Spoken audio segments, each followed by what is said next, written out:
আইনি বাধ্যবাধকতার কারণে রাজনৈতিক কার্যক্রম পরিচালনা করতে পারছে না আওয়ামী লীগ, কিন্তু নিষিদ্ধ না হয়েও যেন স্বেচ্ছায় আওয়ামী লীগের পরিণতি বরণ করে নিয়েছে অন্তত 10টি দল।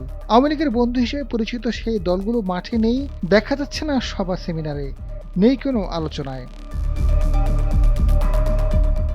নিবন্ধন থাকলেও আওয়ামী লীগের দোসর হিসেবে চিহ্নিত গত 12ই ফেব্রুয়ারি নির্বাচনে অংশ নিতে পারেনি। এদের মধ্যে হোসেন মোহাম্মদ এরশাদের জাতীয় party, Anwar Hossain Manjur Jatiya party, Jasad workers party, Ganatantri party, Ganatantrik Majdur party, গণ আজাদি লীগ, সাম্যবাদী দল, গণফোরাম ও তরিকত ফেডারেশন। বিশ্লেষকরা মনে করেন আওয়ামী লীগের অন্ধ সমর্থক হওয়ার কারণে দলগুলোর এই পরিণত হয়েছে। তবে দল নিষিদ্ধ না করে অভিযোগের বিচারের পক্ষেও অনেকের মত রয়েছে। রাজনৈতিক বিশ্লেষকরা বলছেন আওয়ামী লীগের সঙ্গী হয়েছে, অন্ধ সমর্থন দিয়েছে, লুটপাটের সহযোগী হয়েছে বলেই আরও অনেকগুলো দল পতনমুখী হয়েছে। তবে একেবারে পতন ঘটেছে ব্যাপারটা তেমন নয়। সরকার যখন জনপ্রিয়তা হারায়, ব্যাপারটা তখন বিপর্যয় ঘটায়।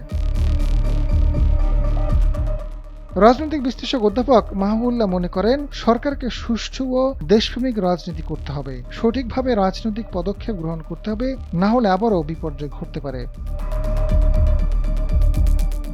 জাতীয় পার্টির চেয়ারম্যান জি এম কাদের জানান, জোর করে কোনো রাজনৈতিক দল পতন ঘটানো যায় না। দেশে প্রতিদ্বন্দ্বী না রাখার রাজনীতি করতে চেয়েছে জুলাই আগস্টের মধ্য দিয়ে প্রতিষ্ঠা পাওয়া নতুন শক্তি। এরই ধারাবাহিকতা অন্য দলগুলোকে রাজনীতির বাইরে রেখে যা খুশি তাই করতে চেয়েছে অন্তর্বর্তী সরকার।